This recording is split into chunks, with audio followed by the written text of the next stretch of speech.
নমস্কাৰ সকলোকে নতুন এটা ভিডিঅ'লৈ স্বাগতম জনাইছো আপোনালোকে চাই আছে আছামিজ এডুকেশ্যনেল জ্ঞান ইউটিউব চেনেল মই অনুপম দাস এছিষ্টেণ্ট কৈছো যে সদৌ অসম কৰ্মচাৰী পৰিষদৰ এটি বিশেষ প্ৰেছ বিবৃতি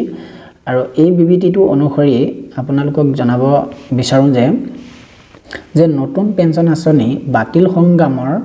নেতৃত্ব দিব কৰ্মচাৰী পৰিষদে আলোচনাৰ মাধ্যমত সমস্যা সমাধানৰ দাবী জনোৱা হৈছে ৰাজ্য চৰকাৰৰ অধীনৰ শিক্ষক কৰ্মচাৰী শ্ৰমিক বিষয়াৰ একমাত্ৰ যৌথ সংগঠন সদৌ অসম কৰ্মচাৰী পৰিষদৰ কৰ্ণাধাৰ সমিতিৰ সভাই ৰাজ্য চৰকাৰৰ কৰ্মচাৰীসকলৰ নতুন পেঞ্চন আঁচনি বাতিল কৰি পুৰণি পেঞ্চন আঁচনি অৰ্থাৎ OPS পুনৰ প্ৰৱৰ্তন কৰিবলৈ ৰাজ্য চৰকাৰক দাবী উত্থাপন কৰি আহিছে ৰাজ্যখনত 1,98,832 গৰাকী আৰু এই হিচাপ হৈছে মে মাহলৈকে কৰ্মচাৰী নতুন পেঞ্চন আঁচনিৰ অধীনত নিযুক্তি লাভ কৰি আছে কিন্তু বিত্ত বিভাগৰ ভুলৰ বাবে এই সকল কৰ্মচাৰীৰ যোৱা 3 মাহৰ অংশ জমা নোহোৱাত উদ্বেগ প্ৰকাশ কৰি কয় যে পৰিষদৰ ফালৰ পৰা 2005 চনতে এক আত্মঘাতীমূলক সিদ্ধান্ত বুলি অভিহিত কৰা এই আঁচনিখনৰ বিৰুদ্ধে এতিয়া সমগ্ৰ ভাৰতবৰ্ষই ইয়াৰ বিৰোধিতা কৰি আহিছে নতুন পেঞ্চন আঁচনি বাতিল কৰি ভাৰতবৰ্ষৰ বহু কেইখন ৰাজ্য ইতিমধ্যে পুৰণি পেঞ্চন আঁচনি অৰ্থাৎ OPS পুনৰ প্ৰৱৰ্তন কৰিছে বিবৃতিৰ যোগেদি পৰিষদৰ সভাপতি দীপেন শৰ্মা আৰু সম্পাদক প্ৰধান দিলীপ কলিতাই কয় যে পুৰণি পেঞ্চন বাহালৰ সংগ্ৰামখন কৰ্মচাৰী পৰিষদে সন্মুখৰ পৰা নেতৃত্ব দিব এজন অভিজ্ঞ আৰু কৰ্মদক্ষ মুখ্যমন্ত্ৰী হিচাপে মাননীয় মুখ্যমন্ত্ৰীয়ে ৰাজ্যখনৰ শ্ৰমিক কৰ্মচাৰী শিক্ষক বিষয়াসকলৰ ভৱিষ্যত সুৰক্ষাৰ প্ৰতি লক্ষ্য ৰাখি অসমতো পুৰণি পেঞ্চন আঁচনি অৰ্থাৎ OPS পুনৰ প্ৰৱৰ্তন কৰি এক আদৰ্শ প্ৰতিষ্ঠা কৰিবলৈ আহ্বান জনায়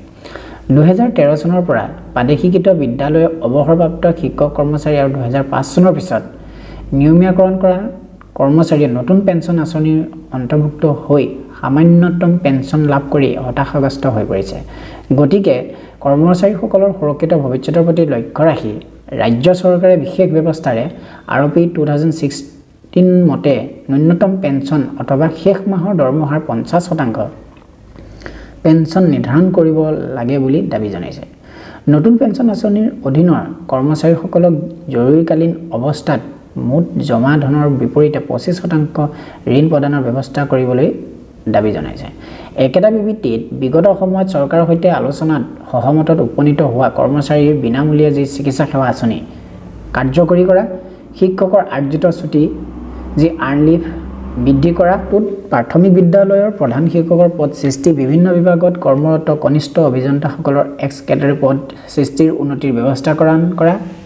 আৰু একত্ৰিত বিদ্যালয়ৰ শিক্ষকৰ পদ উন্নতকৰণ মাষ্টাৰ ৰোল ৱাৰ্কাৰ্ছ নিয়মীয়াকৃত কৰ্মচাৰীৰ ৰিটেনশ্যন ব্যৱস্থাৰ বিলুপ্তিকৰণ কৰা আৰু 2017 কেজুৱেল মাষ্টাৰ ৰোল কৰ্মচাৰীৰ 3% বাৰ্ষিক বৃদ্ধি ফিক্স TE আদায় অনুকম্পামূলক ভাত্তা আৰু পাহাৰীয়া ভাত্তা বৃদ্ধি পদোন্নতি বন্ধ কৰি ৰখা ব্যৱস্থা প্ৰত্যাহাৰ কৰা আদি সমস্যাবোৰ পৰিষদৰ সৈতে পুনৰ আনুষ্ঠানিক আলোচনাৰ মাধ্যমত নিৰ্দিষ্ট সময়সীমাৰ ভিতৰত সমাধান কৰিবলৈ চৰকাৰক আহ্বান জনাইছে দুৰ্নীতিৰ বিৰুদ্ধে লোৱা কঠোৰ পদক্ষেপ প্ৰশাসনিক সংস্কাৰৰ জৰিয়তে ৰাজ্যখনৰ উন্নয়নৰ স্বাৰ্থত মুখ্যমন্ত্ৰীয়ে লোৱা ভূমিকাক পৰিষদৰ কৰ্ণধাৰ সমিতিৰ সভাই আদৰণি জনাইছে আৰু অৱশ্যে সংস্কাৰৰ নামত কৰ্মচাৰী সমাজ যাতে হাৰাশাস্তি নহয় তাৰ বাবে লক্ষ্য ৰাখিবলৈ বিবৃতিটোত আহ্বান জনোৱা হৈছে ইতি দিলীপ কলিতা সম্পাদক প্ৰধান আৰু এয়াই হৈছে আপোনালোকক আজি জনাবলগীয়া যি অল্ড পেঞ্চন আঁচনি পাবৰ কাৰণে নেশ্যনেল পেঞ্চন বা NPS কৰ্মচাৰী পৰিষদৰ প্ৰেছ বিবৃতি গতিকে আজিৰ ভিডিঅ'ৰ মূল বিষয়বস্তু এটাই আছিলে যে আপোনালোক সকলোৱে জাগৃত হওক অল্ড পেঞ্চন সিস্টেম পুনৰ প্ৰৱৰ্তন হওক ভিডিঅ'টো ইমানটা সামৰণি মাৰিছোঁ পৰৱৰ্তী পৰ্যায়ত নতুন কথাৰে নতুন ভাষাৰে পুনৰ লগ পোৱাৰ প্ৰতিশ্ৰুতিৰে ধন্যবাদ